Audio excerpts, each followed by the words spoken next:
Hello, everybody. Welcome into the Fantasy Pros Football Podcast. I'm Ryan Wormeli, joined, as I am every Tuesday, by Andrew Erickson. We are talking predictions for Week 16. It is the semifinals of the fantasy playoffs. Erickson, how many leagues are you still alive in? A handful. The one that I care about the most, I did move on because I had the Trevor Lawrence, Travis Etienne stack. That Nice. just went absolutely nuclear. So really happy about that. But as I talked about last week, I had a lot of 6-seeded teams, and some of them didn't stand a chance. I got destroyed in a couple spots where it didn't matter who I played. It had no shot of advancing. So again, when you have a handful of teams, you're always going to lose ones every single week as we trudge on through the playoff rounds. But as long as you have a couple live bullets, gives you a good sweat. Shouts to my buddy Bodie, who I've been playing fantasy with for a very, very long time. He's probably the person outside of my coworkers that I talk fantasy football with the most often. He had Trevor Lawrence and Kyle Pitts on a team, and also Josh Allen. It's a super flex league, and had a bye this week. So it was totally wasted. Didn't even get to count for anything. So his team's obviously good. He's advancing, but what a waste of two just like career games that we're probably never going to see again, at least on that level. Yeah, I have of my 14 leagues, I'm still alive in 8 of them, but this has happened the last 2 years where I've gotten like 8 or 9 teams to the semifinals, and then I've gotten absolutely destroyed. Just like I think across the last 2 years, I've made like one finals, and out of like 16 teams in the semifinals across those 2 years. So it's Week 16 has obliterated me the last couple of years. Hoping that won't be the case yet again. We'll see what happens this week. We'll try to help out everybody else, trying to advance in their own leagues here with our predictions for the week. Quick recap. We both went 1-4 last week. We both were above 500 in our first week of doing this. Feeling good. Oh, we're going to crush us all year. And then we both went 1-4. I will say, both of the ones we hit were our Hard Rock best bet of the week. It was our number one choice. Were the ones that we each hit. We just did really badly the rest of it. So we're going to try and bounce back here. Overall records for both of us are 4-6. So if you're listening to the show, just skip to the last predictions because those are the only ones that are stone cold locks to actually happen. Well, we did just fine the first week. It was, this is the week where we took a step back. It's okay. We're going to bounce back here. By the way, just for some housekeeping for everybody, we're not doing the show next week. The show is not ending. We are going to be back for Week 18 and actually back for the playoffs. We've done this the last couple of years. But next week, just with all the shows we are trying to get out during Christmas week and not trying to put too much on the production side of things, we are not doing this show next week. It's just a 1-week hiatus. We will be back for Week 18. And because the nature of the show is predictions and kind of some prop bets too, it will continue into the playoffs as well. So that's the housekeeping there. I'm okay not talking about this Monday Night Football game, Erickson. Is there anything you want to talk about from this game? I mean, it was for a game that scored 43 points. It was remarkably unhelpful for fantasy managers and like kind of a boring game to watch. Hayward and Jonnu Smith were the two rushing touchdowns for the Steelers, right? DK did have 55 yards and a touchdown, which was helpful. MVS had the other touchdown for Pittsburgh. And then on the Dolphins side, I mean, Tua just continues to look absolutely dreadful. Waller had 2 touchdowns. But basically, unless you had DK Metcalf or Darren Waller, you probably were pretty unhappy coming out of this game. I think if anything, it just kind of sets the stage up for next week with these teams and the matchups that they're playing. You have the Steelers facing the Detroit Lions. So that's a matchup where you're looking at, okay, this could be high scoring. You feel good about DK Metcalf in that matchup. He's kind of been on a heater the last couple weeks. Aaron Rodgers is a streaming quarterback. He was super efficient in this game, 23 of 27 passing, 224 and 2 touchdowns, spreading the ball out. Again, not throwing for bonkers numbers, but in a good matchup next week, if you need a quarterback, I think Aaron Rodgers is kind of in play there. Backfield's kind of a muddied mess here with the Pittsburgh Steelers. Jalen Warren was added to the injury report late on Monday. It didn't really seem to influence his usage that much, although he was much more inefficient compared to Kenneth Gainwell, who also continues to just be a monster in the passing game for Aaron Rodgers. Yeah, that's a good point. You were not unhappy if you started Gainwell. I said it was just Metcalf and Waller. Gainwell too. 7 catches for 46 yards plus 80 on the ground. Even though he didn't get a touchdown, that was a good day. Yeah, he had a good day. And then on the Waller side, he didn't really do much in the first half. Basically, it was kind of in garbage time when Darren Waller was just, the Steelers are kind of playing off coverage, and he's just absolutely feasting dudes in the red zone, just doing what Darren Waller does. But, he plays next week, Cincinnati Bengals. So he's going to catch touchdowns. He's going to do what he's going to do. Unless Darren Waller gets hurt, he's probably going to be tight end 1 next week. So I didn't put him on my predictions for a tight end 1 because I had to let Waller get through the game first. And full disclosure, we put the show sheet together before Monday night concludes. So I didn't want to risk it by putting Darren Waller in the sheet. But when I'm doing my week 16 rankings for tight ends, Waller's going to be pretty high up there because of the matchup against Cincinnati Bengals that we know that just cannot be stopped unless a quarterback only attempts 12 passes, which has happened with Lamar Jackson last week when the Ravens tight ends bombed against the Cincinnati Bengals. I think that this game is going to be high scoring. This game is going to be played in Miami, so you're not dealing with Tua outdoors in the cold because it's a home game for them. And I think Darren Waller, again, the usage has been really strong this year, especially in the red zone. The guy's been a touchdown machine. So he's definitely going to be on the tight end radar for week 16 in the semifinals. Let's jump into our predictions for the week here. We're going 5-1, roughly in order. We kind of move it around. If we want to talk about like 2 teams, we'll put them together if they're in the same game just to kind of make it flow a little more naturally. The real one is like the number 1 prediction is the Hard Rock best bet of the week. We'll get to that at the end of the show. The rest, the order is kind of, we move it around a bit here, but roughly going 5-1. Erickson, kick us off with your number 5 prediction. Chiefs are going to lose to the Titans this week. Yep, playing on the road in Nashville. I think that this is just a flat spot for Kansas City. They just got knocked out of the playoffs for the first time in the Mahomes era. Mahomes is out for the rest of the season, hopefully going to return to the start of next year, but ACL injury, we don't exactly know the extent of how complicated of an injury it's going to be. I just think that this Chiefs team is going to be really deflated.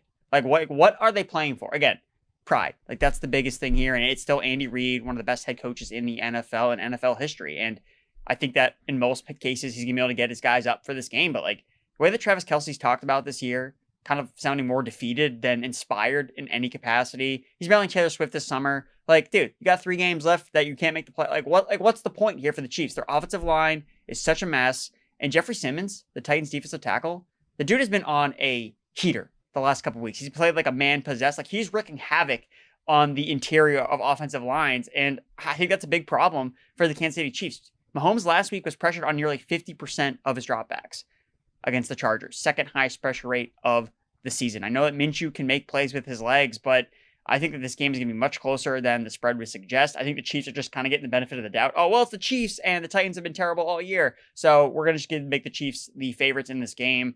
I have major concerns about them getting knocked out here again, kind of being hit while they're already down. So I think that the Chiefs could lose outright to the Titans, and as a result, I think Tony Pollard could kind of have another solid game. Like top 24 running back, 2 straight weeks. I think this could be the 3rd week in a row he can be a top 24 guy. I'm glad that we talked about him on the ranking show last week because I was kind of, man, this feels like a sucker's play going after Tony Pollard after a monster game against the Browns. And what did he do? He had another really productive game.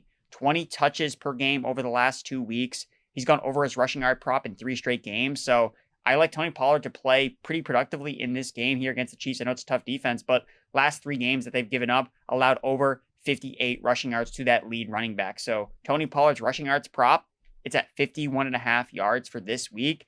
I think he's going over here. And one other element to note about Tony Pollard, what is he playing for? Contract incentives. Yes, guys, don't forget about contract incentive season here. If he hits 1,110 yards and 7 touchdowns, he gets a fat bonus. So he is within striking distance of those numbers after the last couple weeks. So I think they're just going to continue to feed Tony Pollard the rock because we haven't really seen a split with Tajay Spears in the last couple games. So I find this one really interesting. I agree with your Tony Pollard side more than the Chiefs losing side. And I would be more on board with the idea of the Chiefs losing if it was any team other than the Titans. That is like, I just can't quite get Maybe there. Maybe it was the Raiders. If it was the Raiders. The Raiders. Yeah, that'd be the one team that I'd be more, confident about the Chiefs winning. But like, I do like the Pollard call, especially because we've talked about this a lot on this show. Like, run defense is often effort driven. It would not surprise anybody to see the effort be deflated here. On the one hand, part of me says the Chiefs have been so good for so long that they almost don't know any other way other than to take a game seriously.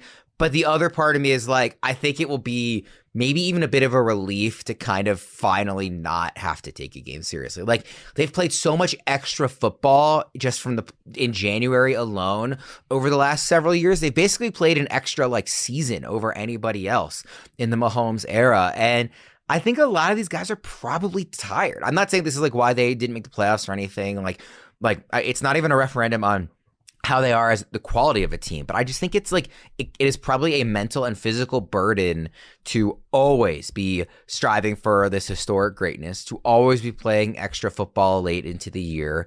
And I think it might be like very easy for them to flip that switch and take the foot off the gas a little bit here. Having said that, my number 5 prediction is that the Chiefs offense is actually okay without Patrick Mahomes, at least for this week.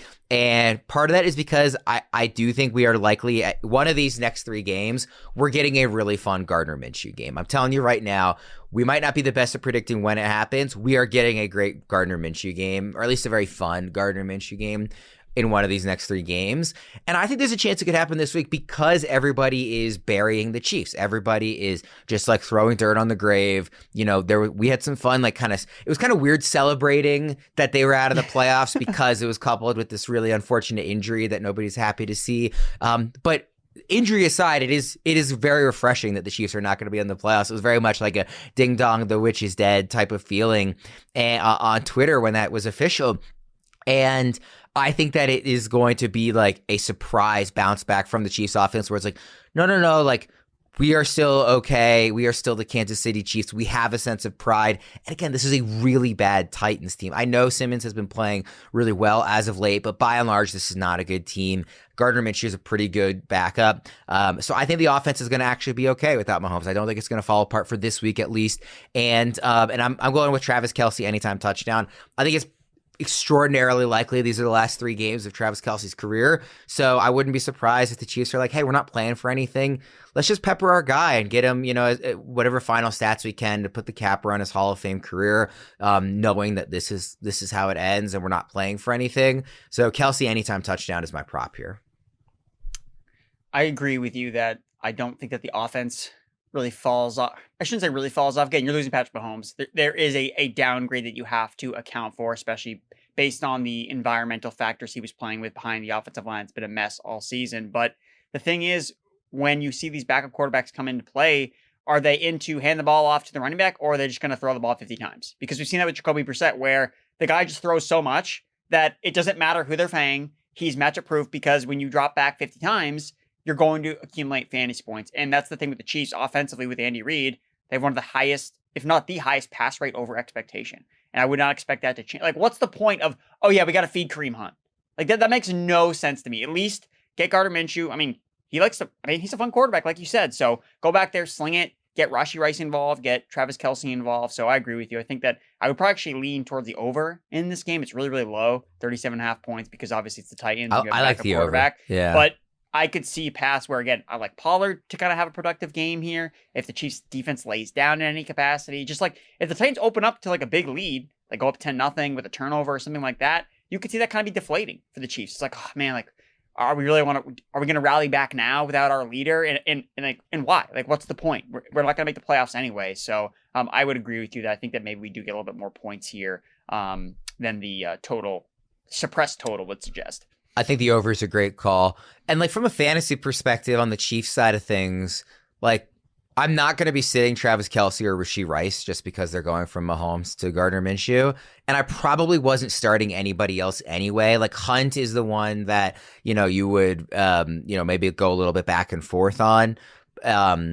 But like in terms of the passing game itself, like I'm still starting Kelce and Rice, and I'm not starting Worthy or Hollywood or anybody else. So like to me, the passing game side of things from the fantasy perspective doesn't change that much. Hunt, he's ranked RB 36 in ECR for this week. Like it's kind of just like if you have if you're really weak at running back in a deep league, start him and I'm okay with it. If not, try and get away from him. I think that's just like he's kind of on that borderline area anyway. At least that's how I see it. But I agree. I like the over in this game too. And I lost Mahomes in a league I'm still alive in a super flex league. And I'm like, there's not really any quarterbacks available. I'll probably just like spend the rest of my fab on Gardner Minshew and see what he does for me. Like I think that's better than, oh, you can just start another running back in that spot. Like I'd rather start Gardner Minshew in the super flex than, the 30th ranked running back or whoever it is. Agreed. We've got a special offer for everyone. Unlock a month of Betting Pros Premium for free. Download the Betting Pros app today. Use promo code FP1month. That's the number 1. Get access to tools like the Same Game Parlay tool, the Prop Bet Analyzer, and the Prize Picks Prop Bet Cheat Sheet. Don't miss out. Try it free for 1 month now. Available on iOS and Android. Erickson, what is your number 4 prediction? Going to Carolina and Tampa Bay. This NFC South. Does anybody want to win this division? Because somebody has to win it, and it's too bad the Saints lost too many games to start the year, because they could have been live here to kind of make a run late in the year, but they teased the Spencer Rattler thing for too long and took on too many losses. So it's still kind of a 2-man race between the Buccaneers and the Panthers, but they're playing each other twice over the next 3 weeks, and I think we're going to see scoring in this game. That's kind of been the classic game script for these Buccaneers games. That's why I think Tetairoa McMillan is going to bounce back here. He's been down the last 3 weeks. He's actually been under his receiving yards prop in 3 straight games, but I think he's going to be a top 20 guy this week in week 16 against the Buccaneers. Now, last week, again, disappointing. He was actually his season low in yardage for the entire season, but there were a couple opportunities for him to make more plays. He had a 12-yard catch that was overturned, that was ruled incomplete after it was ruled a catch on the field. He only finished with 2 catches for 25 yards on 4 targets, but no other Panthers wide receiver saw more than 4 targets. So he still kind of was that target leader. It's not like Jalen Coker was necessarily running circles around him. Again, had more yards, but still only drew 4 targets. And him and Young kind of missed on a potential touchdown. Like it was a throw where maybe it wasn't the perfect throw, and maybe T-Mac could have done a better job of kind of like squeezing it, but he had an opportunity to score in that game. We wouldn't be nearly as disappointed. So I still think the usage has been overall pretty strong, even though it's been kind of down in the last couple weeks. But part of that is because the Carolina Panthers have had a negative 14% pass rate over expectation. So they've just been like, okay, we're going to run the ball a million times against all these matchups. And that's just not how you beat the Bucs. The Bucs do everything in their power to, no, we're going to stop the run and you have to throw it on us. Like Todd Bowles invites a ton of passing volume. And you look at last season when Bryce Young played the Buccaneers, he had a game with 46 pass attempts, 28 pass attempts. The pass rate over expectation in those games with Dave Canales calling the plays, plus 6% and plus 15%. So I just think that we're going to see more passing volume in general from the Panthers offense against Tampa Bay. And I think that means good things for Tetairoa McMillan. So he was wide receiver 1, I think a month ago against the Atlanta Falcons in a high scoring affair. I don't want to bench that upside. So I know that he's been disappointing, but I think that you should still be starting him as a wide receiver 2 this week, because if this game gets kind of crazy and goes back and forth, you could see a really ceiling spike performance from T-Mac like we saw a couple weeks ago. Yeah, that was week 11, that wide receiver 1 finish against Falcons. The other games in the last 6 games, though, are wide receiver 49, 33, 27, 23, 73. Even going back further, it's wide receiver 14, 57, 12, 28, 36, 45. I mean, that's obviously getting to the beginning of the season again, going back that far. But the real upside has only kind of shown itself once in that Falcons game.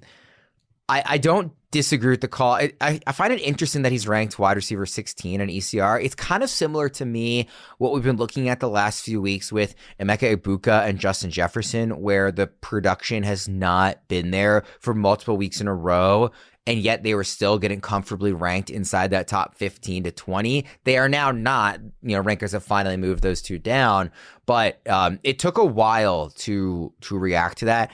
Is T-Mac kind of in that? He hasn't been as bad as those guys, right? Like, he's been playable. Some of those numbers I said were still in the 20s, but he hasn't been in the teens really outside of that one game across the last 6 or 7 weeks, and yet he's wide receiver 16 in ECR. Does that feel appropriate to you as a ranking, or do you think it's kind of similar to Egbuka and Jefferson, where eventually maybe that will come down? I think that if he wasn't playing the Buccaneers, it would have already came down, right? Like that's why we were holding on to Jefferson last week, where it's like, yes, it's been so bad, but he's literally facing Dallas, right? He has the number 1 matchup. And how did that work out? Just ask Jalen Naylor. He was great. So, again, we'll get into Jefferson a little bit later because I know you have a prediction on him. But I think that's really telling about the ranking is he's facing the Buccaneers. You could see a path where that's kind of how I'm trying to sell it. I'm not selling here saying, oh, well, he's been over his receiving yards prop. Again, it's listed here at 59.5 yards. mean, he's been under this in 3 straight games. Like, there's nothing that he's put on the field the last couple of weeks that says, oh, this is going to happen for him. But I'm just adding the context of the Panthers have been extremely run heavy over the last 3 games. And the last time they weren't, which was against the Falcons, that's when we saw Tetairoa McMillan go as the wide receiver 1 on the week. And I remember looking at that matchup and thinking, man, T-Mac doesn't have a ceiling. Like, you got to bench this guy this week. He doesn't have a ceiling. And the last time I did again, and then he had a monster game. So you're shooting for ceiling in the playoff weeks. You have to find ways for, okay, can this guy break the slate? Can he be a 30-point type of player? And at least T-Mac has shown one time this year, hey, I can do that and be that guy. So if this game forces into pass-heavy game script for Bryce Young, T-Mac's the guy in this offense. He's their best wide receiver. So I would be leaning into that, which is why I agree with the ranking here as a top 20 guy. I don't know where I'll settle on him, but I assume it'll probably be around ECR wide receiver 16. When it comes to managing your money, you've got to think like a fantasy GM. It's all about making smart moves. That's where the Klarna card comes in. It's like that perfect waiver wire pickup for your everyday finances. You can pay in full now or plan ahead to pay later so you stay flexible and always in control of your budget. It's your debit card upgraded. No credit impact to apply, no hidden fees, and it works anywhere Visa is accepted. Think of it as a game-winning play for your everyday finances. Sign up for the Klarna card by downloading the Klarna app or learn more at klarna.com/US/Klarna-card and take control of your purchases your way. Klarna Card Pay Later plans issued by WebBank. Deposits in your balance account are held at WebBank, member FDIC.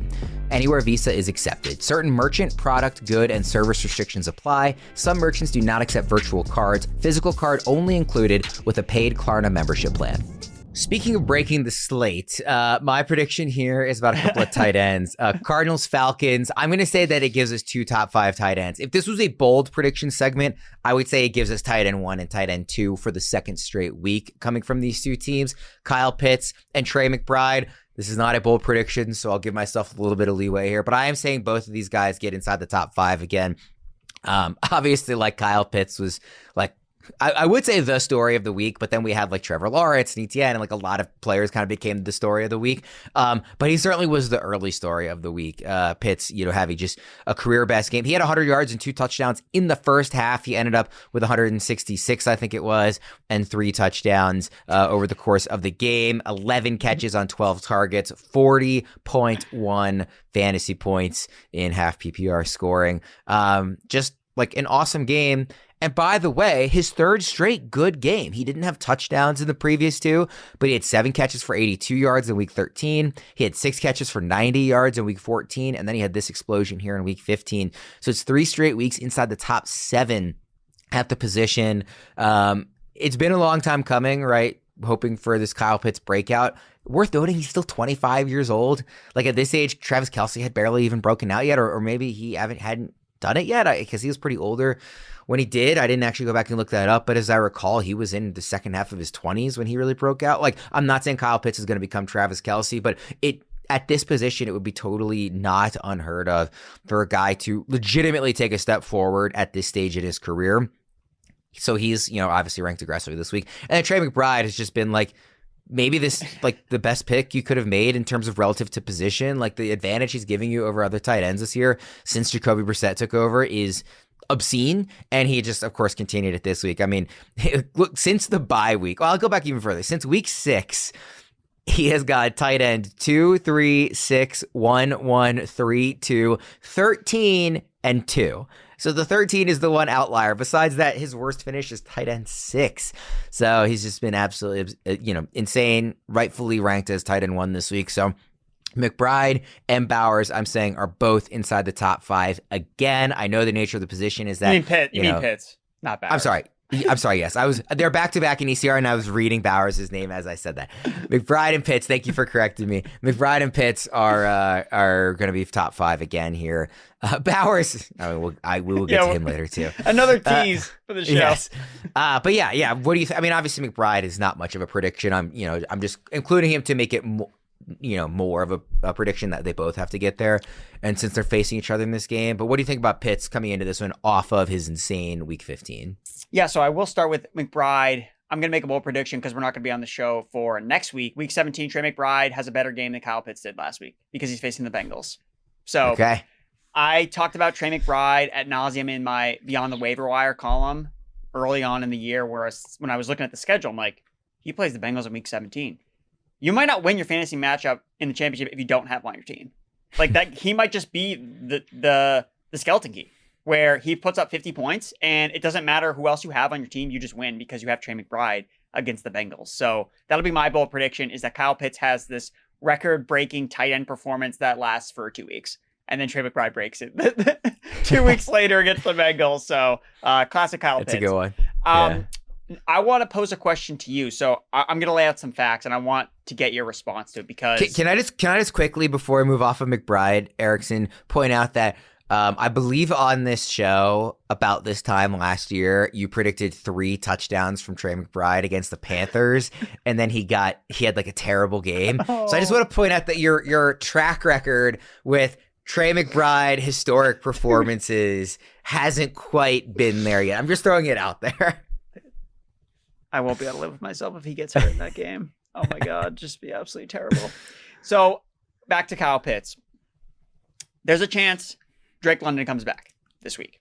So I think that it's really easy for us to just completely forget about that and not really pay attention to, okay, well, Drake London's coming back. Like, no, but Pitts has been so good. Like, he's been so consistent. He's been the guy with Kirk Cousins. But if you look at the numbers and the facts, like, this matters potentially a lot. So we haven't seen the Pitts splits with London and Kirk Cousins this season. They just haven't aligned up. Whenever Kirk Cousins has started, Drake London has been out of the lineup. But with London healthy, with Michael Penix at the quarterback position, Pitts was averaging 6.6 fantasy points per game in half PPR. So again, just mediocre tight end numbers. Last year, with Kirk Cousins and Drake London both in the lineup, again, this is a pretty big sample size, like the whole season, 7 points per game. Like, this is nowhere near the production. And to your point, the last 3 games for Kyle Pitts have been really good. Who hasn't played the last 3 weeks? Wide receiver Drake London. And I think that what Raheem Morris, and this is from the Coach Speak Index Discord, so shout out to the Coach Speak Index. This was something that Raheem Morris talked about Kyle Pitts' performance on Thursday night. He got the targets that Drake London would have got, and he got the targets he would normally get.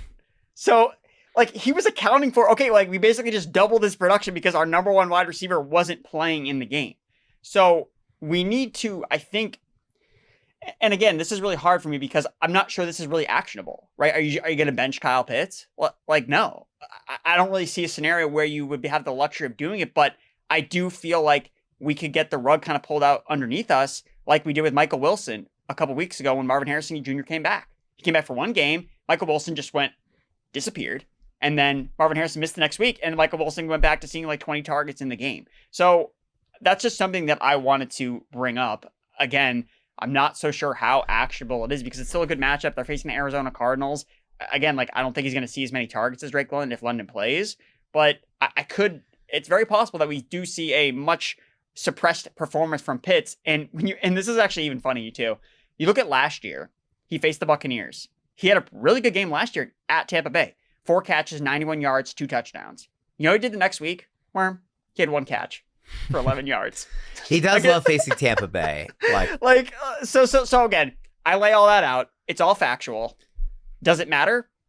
I don't know. I really don't. Maybe that'll just make me rank him a little bit lower than ECR, but to take him out of your lineup, I don't know if you have a better alternative. I think it's a really good point. I am operating as if London will not be back, and that if he is back, he will not be at 100%. Okay.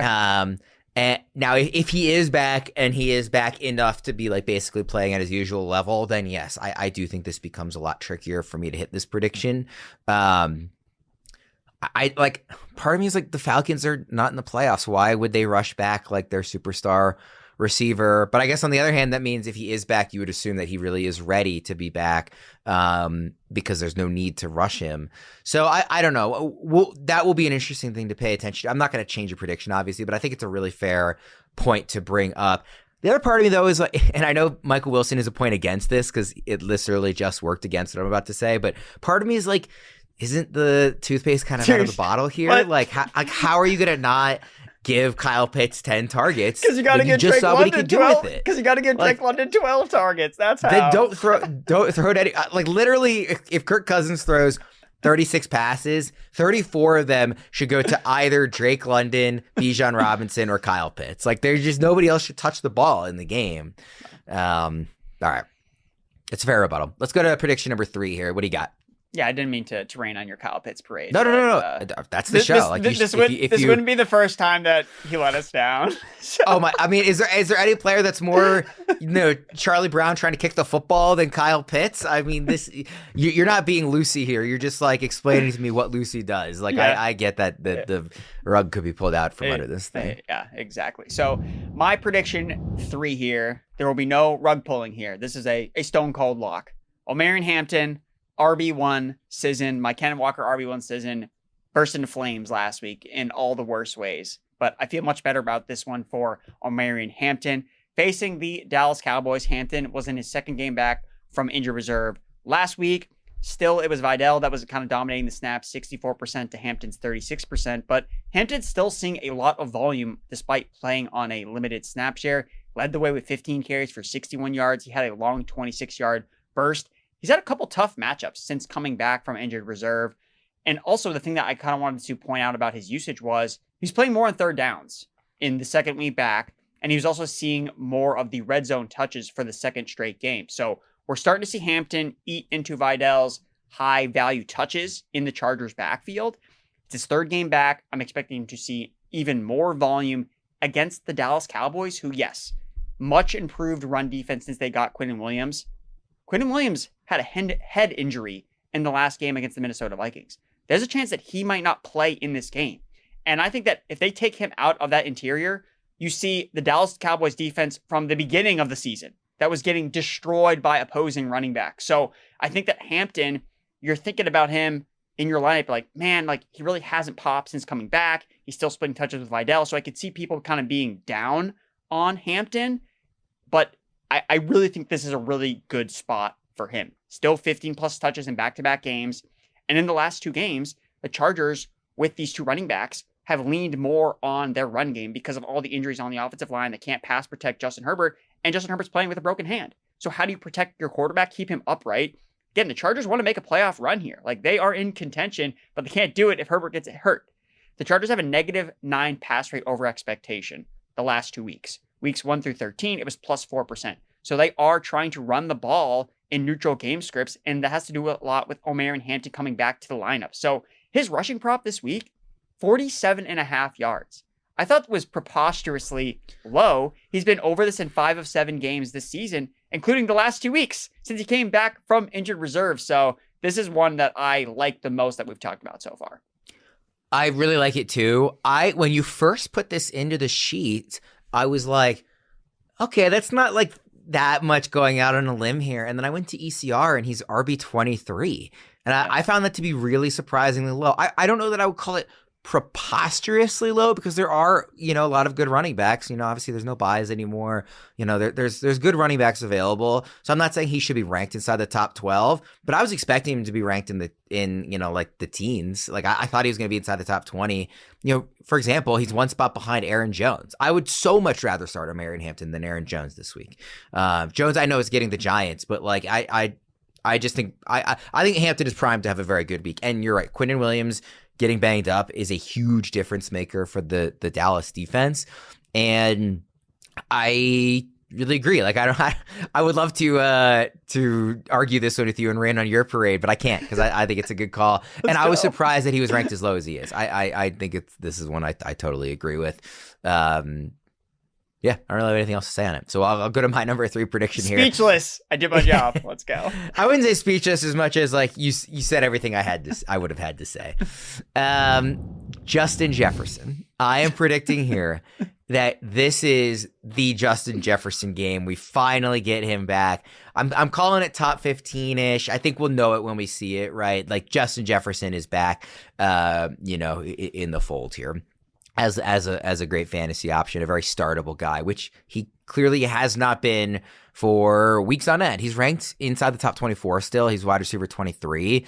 But that obviously does not align with the last 3 weeks alone, wide receiver 95, 81, and 77. His best game of the last 3, he had 2 catches for 22 yards. And he did get 8 targets this last week. It felt like JJ McCarthy was really trying to force it to him at times, and they just weren't connecting. JJ made some really accurate throws in that game, and none of them were to Justin Jefferson. And then the one that was, he zipped it in there and it bounced off Jefferson's hands. I mean, it was just remarkable. They had another touchdown that was called back because of a penalty. So yes. Like it couldn't catch any breaks. It was just crazy how much was stacked against them. I think they're going to go into this week. I mean, they talked about it on that Sunday night broadcast. Chris Collinsworth was saying that, Kevin O'Connell talked about one of our goals here is to get Justin Jefferson 1,000 yards. Like now that our season is over from the playoffs, the first several goals is figure out what you have with JJ McCarthy. But right after that is Justin Jefferson's the best, in their opinion, the best player in football, basically. Get him his 1,000 yards. Don't let this weird quarterback season kind of end that streak of his. And I just think that this is going to be a priority for them. I think it's going to be a priority for JJ, just not even thinking about Justin Jefferson's stats, but just in thinking about hey, I'm the quarterback. I need to get the ball to the best player. They're going to work on it. And if a couple of those things go right on Sunday, this was a 2-touchdown game. And I'm not saying that we're definitely going to get multiple touchdowns, against the Giants this week. But if McCarthy continues to look a little bit better and he finally gets closer to being on the same page, they're not even reading the same book right now. But if they can get on the same page, then I don't see any reason why we couldn't get a 110 yards, 1 or 2 touchdown type of game from Jefferson.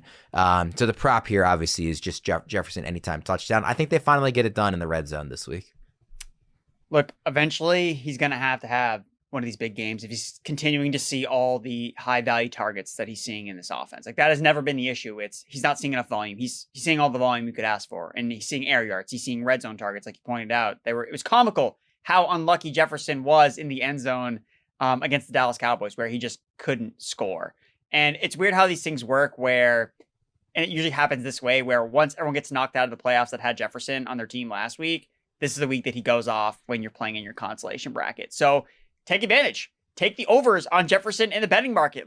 Win your entry fee back after Jefferson burned you and crushed you in your season-long leagues. I'm with you here. Jefferson anytime touchdown. Jefferson over on his receiving yards, which are probably completely nuked. It's probably 49.5 receiving yards or something ridiculous. And against the New York Giants, we know that they can get easily torched, especially down the field. So McCarthy building confidence just as a quarterback in general after 2 good games. Yeah, I think we will probably see Jefferson bounce back, even though nobody really wants it to happen because it's been so bad and he hasn't helped you win your fantasy league. But again, if you're still kicking around, I don't think you look at Jefferson this week and think, I have to bench this guy because it's just another really good matchup. I do have him in one league that I'm still alive in, and I will be starting him for sure. I'm not going to get this far and then sit him the week where he goes off. I simply refuse. Where are you ranking him for this week, by the way? Wide receiver 23 in ECR. I know it's early rankings; these could change, but as of right now, where do you think you're going to have him? I think he'll probably be in that range. Maybe I could move him up inside the 20, maybe top 20. We'll see how things kind of shake out with some of the other players, but again, to your point, still very much in startable range as a wide receiver too. So probably in that range, I'll have him. If you want a chance to win a signed Bijan Robinson and Drake London mini helmet for free, courtesy of our friends at pristineauction.com, all you need to do is head to fantasypros.com/contest, complete the form, and either download the Fantasy Pros app, leave a review for the podcast, or follow us on X, Instagram, or TikTok at Fantasy Pros. The more actions you complete, the more entries you receive. We will be announcing a winner right here on the podcast. If you're watching on YouTube, be sure to subscribe and turn on those notifications so you can be alerted when new episodes are up and to claim your prize. All right, Erickson, couple predictions left for each of us. What do you have? Actually, let me go first for number 2 because I want to go a little longer on your number 2. So I'll go first here for prediction number 2. Quinshon Judkins breaks out of his slump and finishes top 12 against Buffalo. The prop here is a Judkins anytime touchdown. This is kind of going back to the well that I did with Travion Henderson. His former college teammate just faces Buffalo Bills rush defense last week. He was my number 1 prediction for the week. He was the only one I got right, and I got him very, very right. Judkins is not the same type of player that Henderson is, in my opinion. Obviously, stylistically, they're very different as well. But I think Judkins has a good game. He has not been running well. I don't know how close you've been looking at his efficiency, Erickson. His first 4 games that he actually played, he had a 4.8 yards per carry or higher in 3 of those games. Since then, he has hit 4 once. It was exactly 4. In every other week, he has been 3.5 yards per carry or lower. The last 2 weeks, he's been under 2 yards per carry. Obviously, the offense has not been very good with Shedeur Sanders. For the most part, Tennessee obviously was his big game, but some of these other games have been a struggle. And it really kind of came to a head last week. 12 carries, 21 yards, no touchdown. He had 3 receptions for -4 yards in that game, RB 53 on the week. So he hasn't been totally awful. Like 2 of the last 4 weeks, he was inside the top 20. You know, there have been moments of okay here, but it's been a bit of maybe a mini slump is the way I should phrase it, especially coming off of this really down game. And I think he bounces back and gets into the top 12 for just the second time since week 7, partially because of this run defense, partially because I do think Shedeur has it in him to have a better game.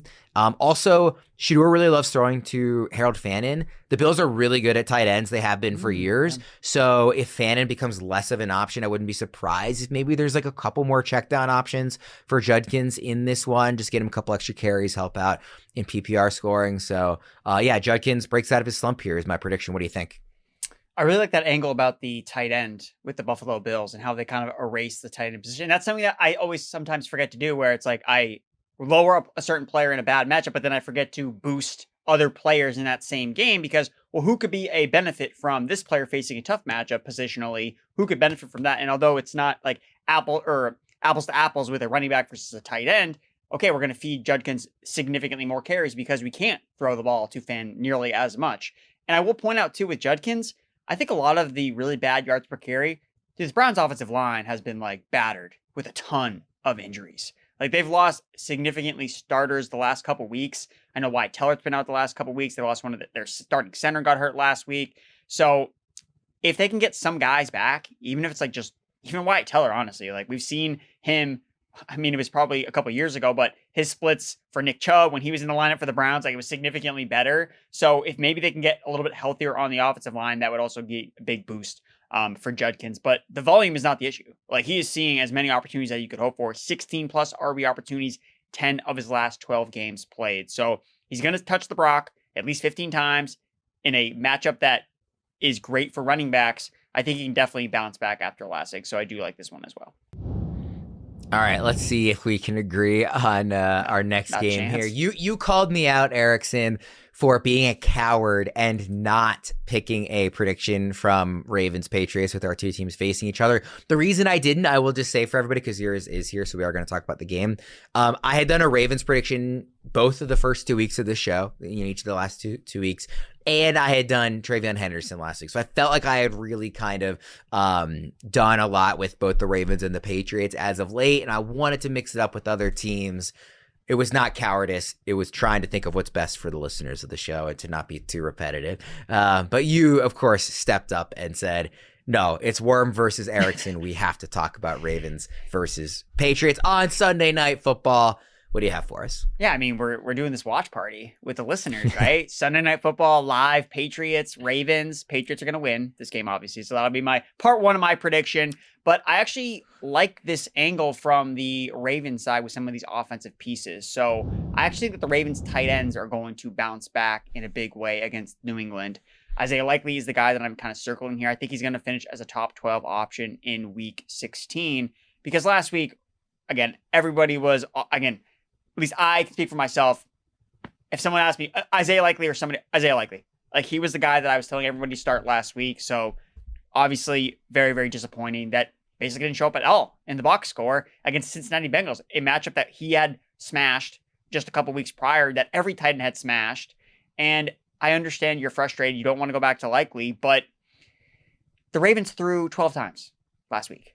It was so much. It was a weird game for the offense. It's just so much game script that, I mean, besides Zay Flowers ripping off a couple big plays and scoring, like there was really no chance for any of these receivers to do anything.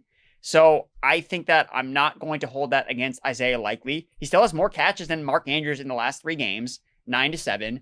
And he's still been a top 12 tight end in 2 of the last 3 games, despite not having 2 touchdowns that he should have had that didn't convert into the end zone.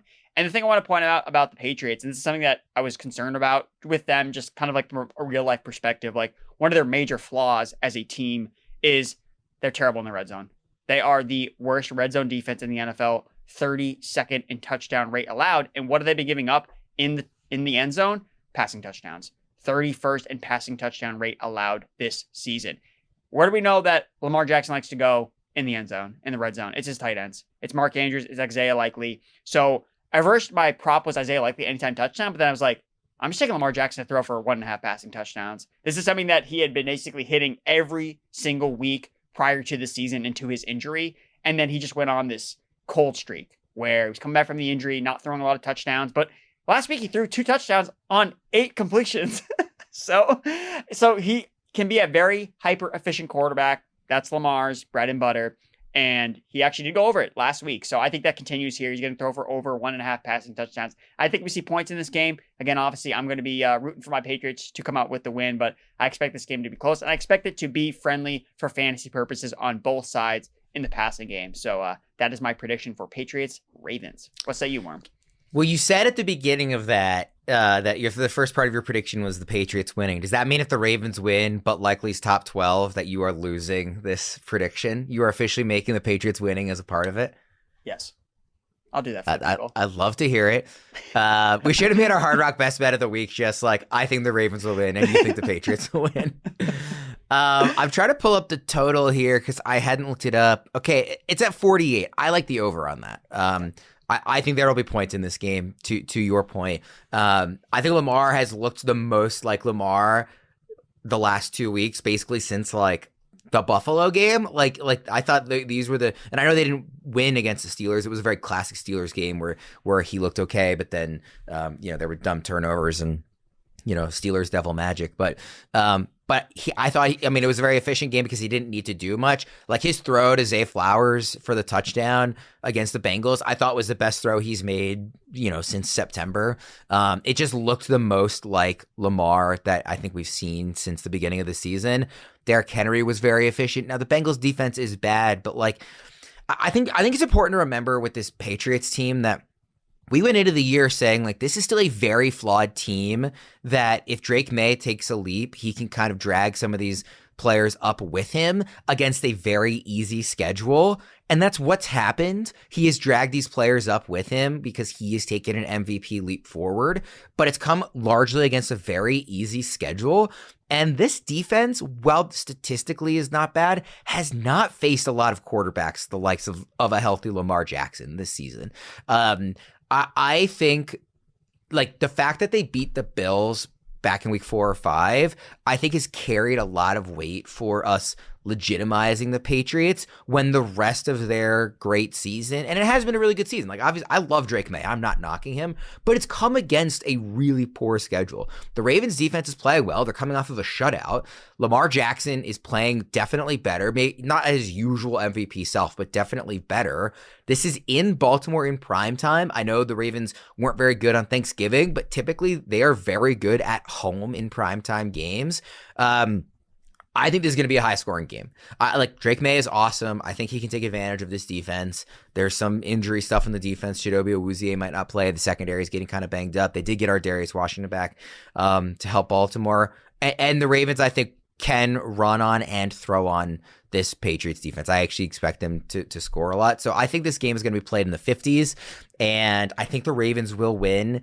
It's -2.5. Some places it's -3. Hard Rock Bet is -2.5.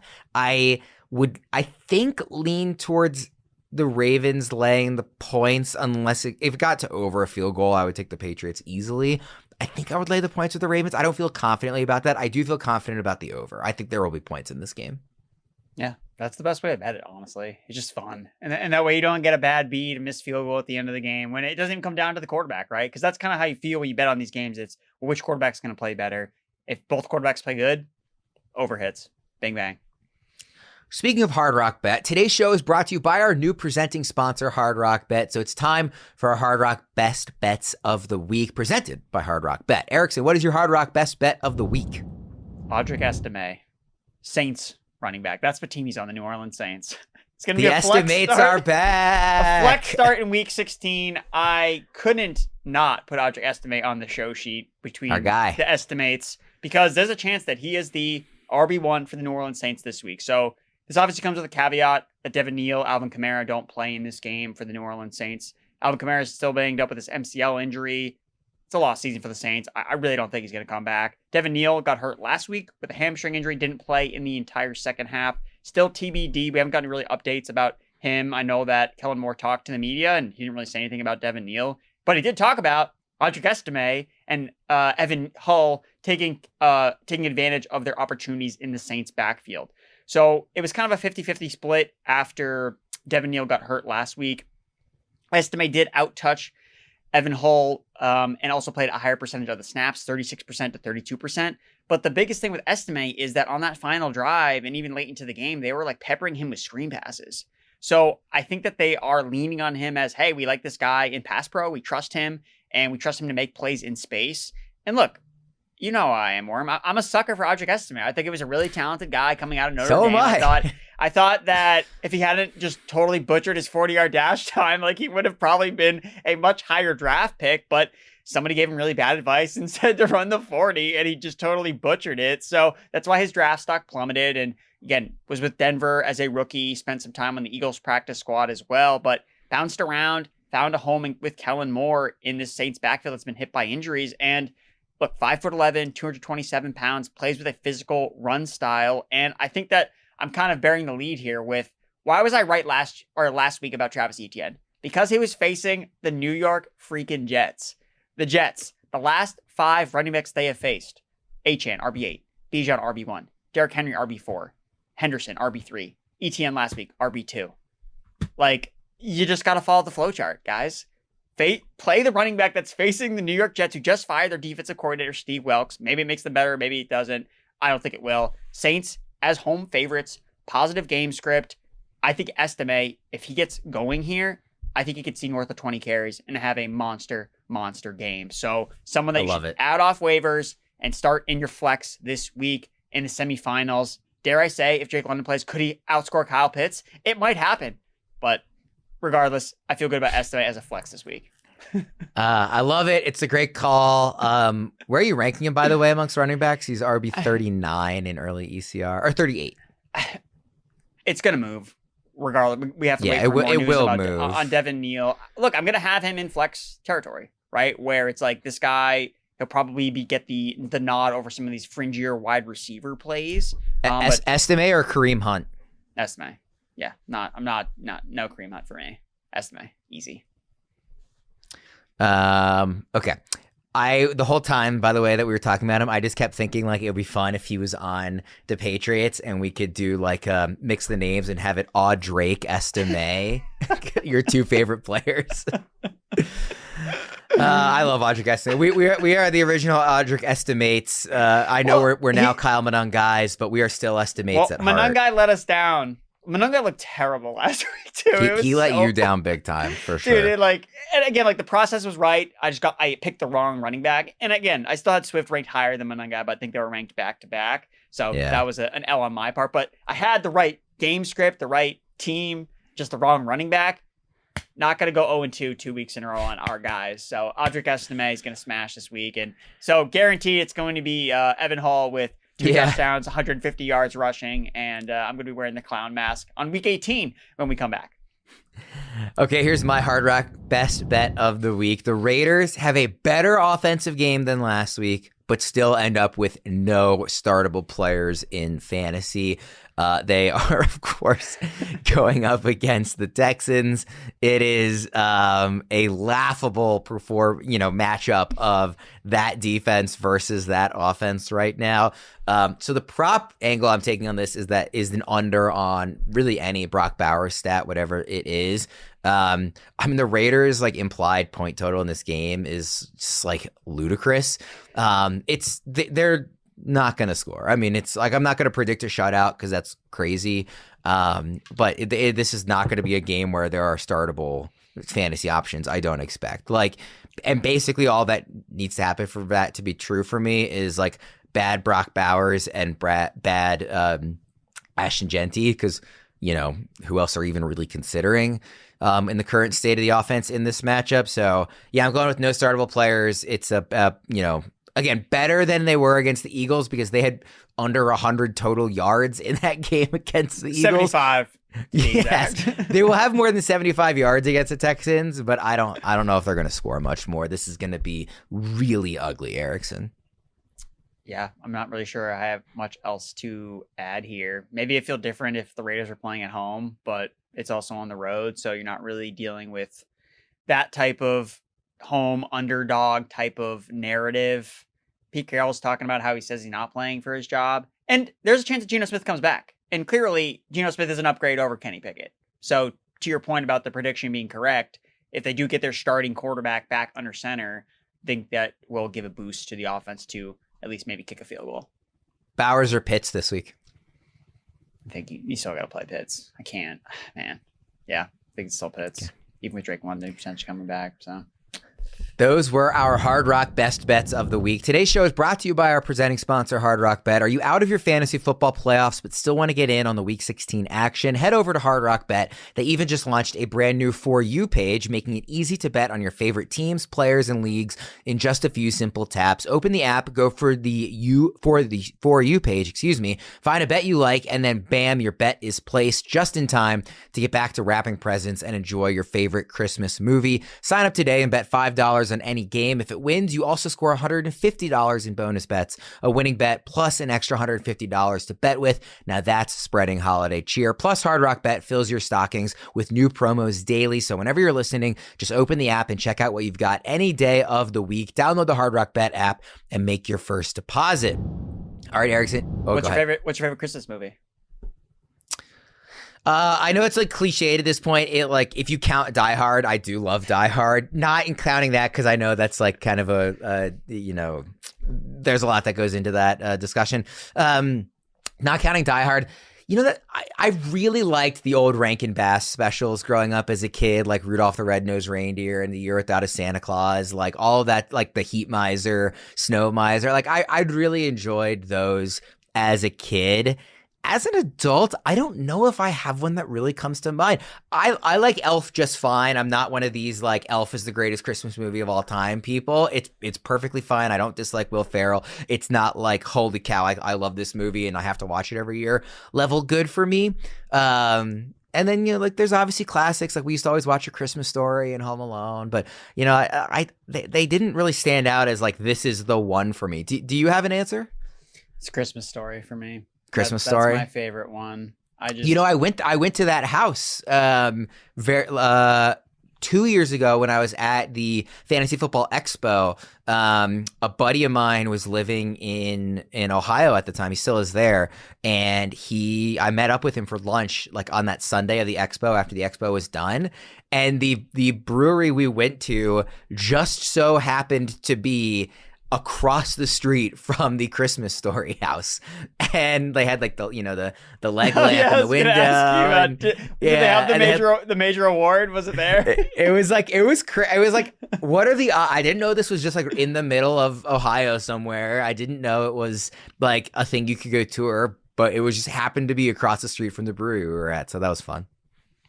Yeah. And it's a good movie. I just like I said, when I think of Christmas movies, I think of the ones I watched as a kid. I don't think of like as an adult, this is my favorite. So last follow up to that, yay or nay, The Grinch with Jim Carrey? Definitely yay. Again, I'm not saying it's like the all-time greatest. I don't watch it every year or anything. But strong yay. I like the animated one too. That is a classic as well. My dad loves to participate in anything really. He's like very outgoing, and he'll sign up for whatever. And so at our church growing up, he would dress up as the Grinch, do all the makeup, and play the Grinch for everybody, for all the kids. And it was, if you know my dad, it was very much up his alley. Are you a Grinch guy? Yes, my wife is. It's like the one movie that we have to like schedule. Okay, when are we gonna watch it in December? We're watching, nice. Spoiler, watching it this Friday. I would love to watch. I have never gotten into this as a habit, but I want to get in the habit of, I know a lot of people do this, so I'm not going out on a limb, but rewatching like Lord of the Rings every Christmas. I know a lot of people do that. It's been a while since I've watched them, and I would like that. It does feel like a good Christmas, like staying inside, just kind of marathon this, like one of the most perfect trilogies ever made. So I maybe that can kind of turn into something like that for me, but. Let us know in the comments what your favorite Christmas movie is, since we will not be here next week. By the way, each week we do a quick fantasy football live stream ahead of Thursday Night Football on the Fantasy Pros YouTube channel, and a short betting live stream ahead of Monday Night Football on the Betting Pros YouTube channel. Both of them go from 8 p.m. Eastern until kickoff. Please check them out, subscribe to our YouTube channels, and click the bell to be notified of all of our weekly live streams. Best of luck, everybody, here in Week 16. Hard to believe we are trying to lock up those championship spots already. For Erickson, I'm Ryan Wormeli. Thanks for tuning in, and we'll see you in a couple of weeks. And Audric Estime. And Audric Estime.